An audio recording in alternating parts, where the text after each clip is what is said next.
Olá, tudo bom? É bom estar com vocês de novo aqui no nosso canal. Seja bem-vindo. Você que é inscrito no canal, muito bem-vindo. A você que ainda não é inscrito, se inscreve, ative as notificações para que você possa receber o vídeo novo que sai no canal, tá bom? Bem, você já nos conhece, meu nome é João França, sou ministro da Palavra e dos Sacramentos pela Igreja Presbiteriana do Brasil. Nós estamos aqui neste canal ministrando um curso vinculado à Igreja Presbiteriana de Riachão de Jacuípe, mas é um curso destinado a qualquer membro de qualquer igreja cristã, de qualquer igreja presbiteriana, de qualquer igreja reformada.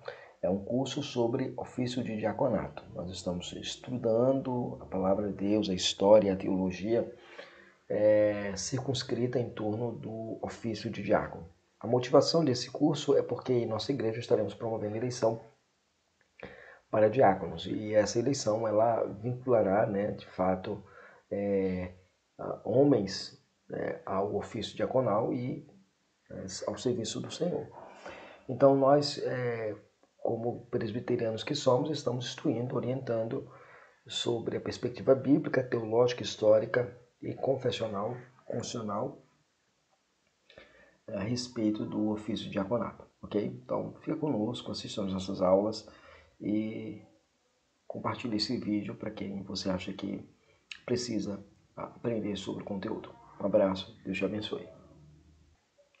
O nosso curso é sobre a introdução aos ofícios da igreja. Nós vamos trabalhar especificamente sobre um ofício que é o ofício de presbíteros, e nós vamos trabalhar as qualificações dos presbíteros da igreja local, segunda parte. Na primeira parte nós já analisamos algumas qualificações, e hoje nós vamos trabalhar outras qualificações específicas sobre o ofício de diácono, ok? Nosso estudo neste momento continuará analisando as qualificações dos diáconos à luz do ensino paulino lá no texto de 1 Timóteo, capítulo 3, versos de 8 até o verso número 13. Nós já consideramos aspectos importantes a respeito das qualificações que são exigidas nas Escrituras a respeito do diaconato nas duas passagens cruciais que tratam desse tema no Novo Testamento. As duas passagens são as passagens de Atos e a passagem de 1 Timóteo. Em Atos, capítulo 6, verso 3, eles devem ter boa reputação. Atos 6, verso 3, parte B, cheios do Espírito Santo. Atos 6, verso 3, parte C, cheios de sabedoria.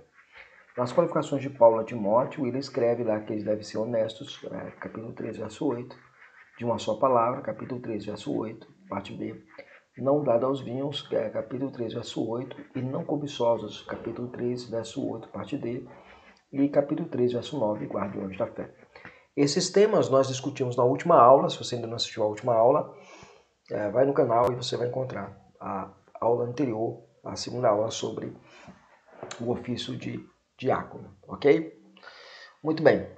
A primeira verdade que a gente precisa aprender sobre o texto de Paulo, quando Paulo ele vai escrever essa passagem, ele vai direcionar essa passagem colocando algumas qualificações. E uma das primeiras qualificações que nós temos sobre o diaconato é que eles devem ser primeiramente, o diácono é alguém que deve ser primeiramente experimentado, experimentado. Então, Paulo, no capítulo 3 de 1 Timóteo, no verso 8, verso 10º, 1 Timóteo, capítulo 3,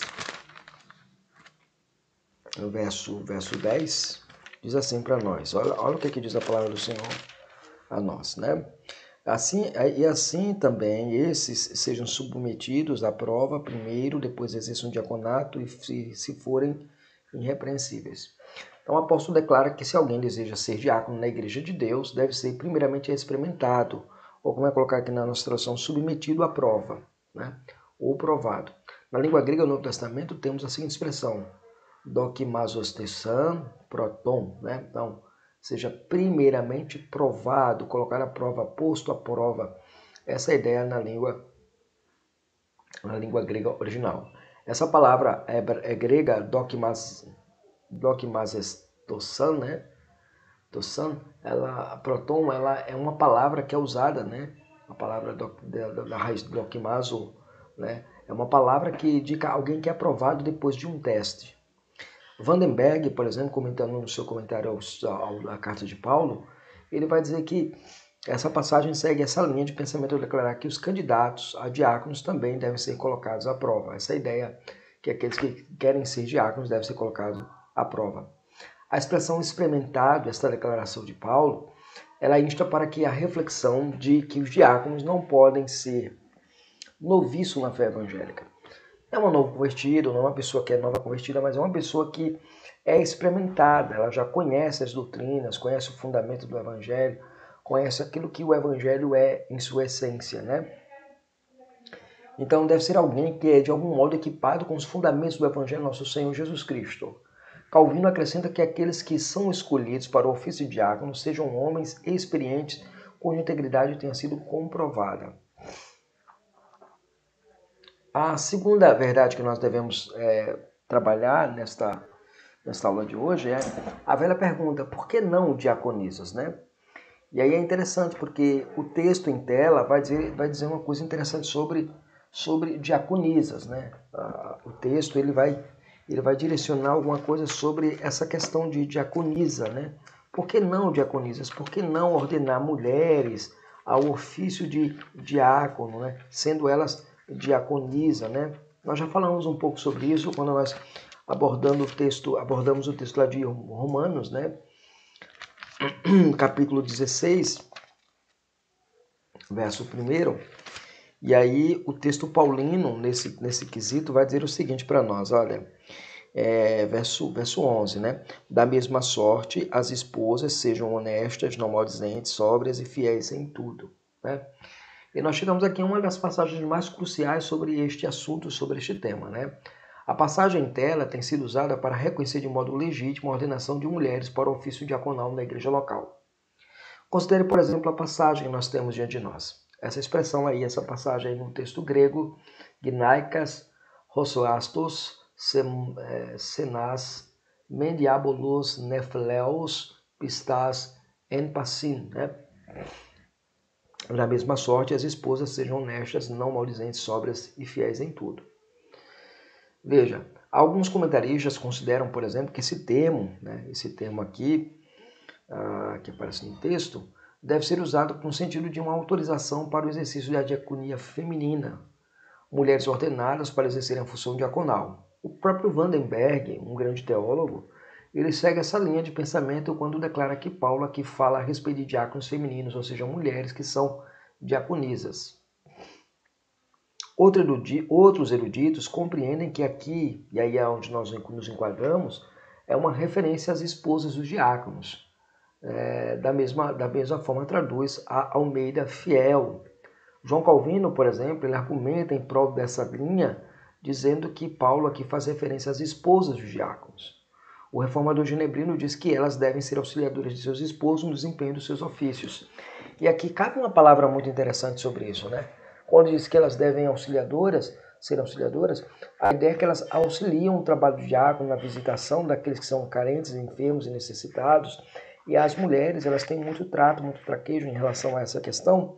E elas são, as mulheres, as esposas, elas são conclamadas por Paulo a serem essas auxiliadoras dos seus esposos na tarefa da misericórdia, na obra da misericórdia, que a igreja precisa do trabalho diaconal. Como auxiliadoras de seus maridos, elas deveriam ser honestas, conforme diz o texto original, seminas, né?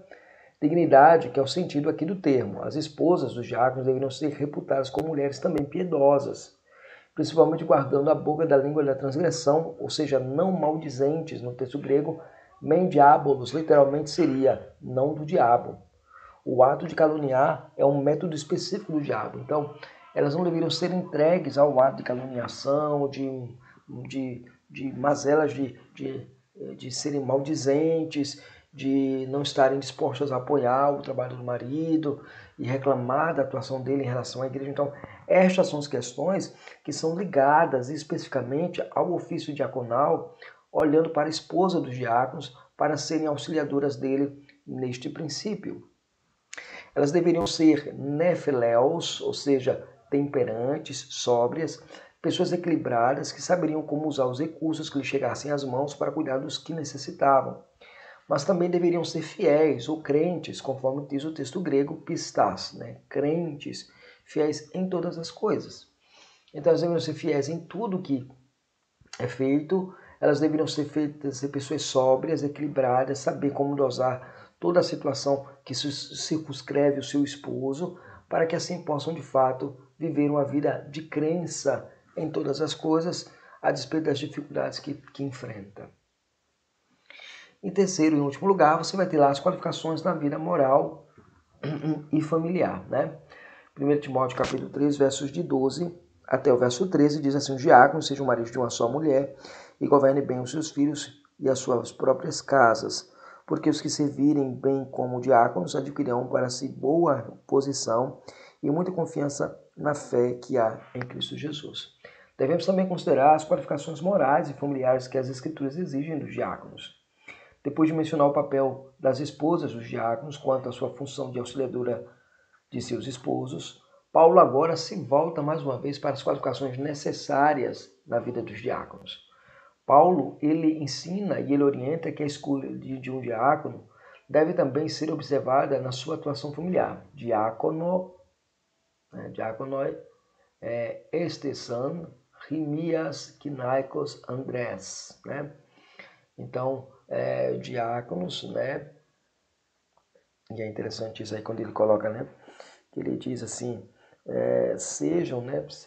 tornem-se, sejam esposos de uma única mulher, né?